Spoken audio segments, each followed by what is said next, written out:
What does that mean tangibly? What do you want people to get out of this book if they haven't lived your life, but they're going to read about it?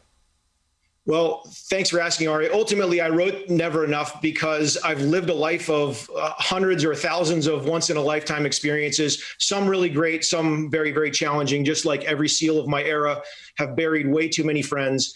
And through all of the good and all the bad, the unifying things that I've learned a lot. And so now I'm passionate about sharing and giving back.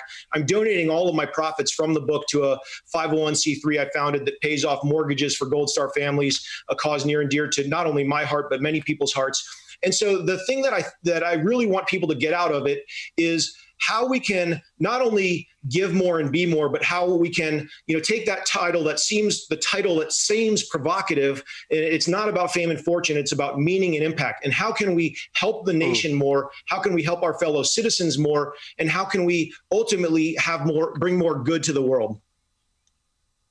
And I'm running short on time, but a last word from you, General, on civil-military relations coming out of these traumas. Well, I think it ought to be pretty good. First of all, we've got a new Secretary of Defense, Lloyd Austin, who we have enormous respect for. He's got 42 years of experience. He's a very thoughtful, calm, civil law-based guy. The uniformed services held strong. They put out a written orders to the 9 joint commands globally. We will obey the Constitution. So I think we ought to be reassured by it. The courts held, the media held, the voters held, and the armed forces and law enforcement held.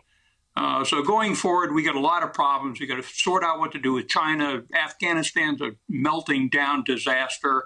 Iraq is confusing. We've got our challenges, but I think we ought to be pretty proud of certainly the armed forces. 2.1 million men and women, active, guard, and reserve.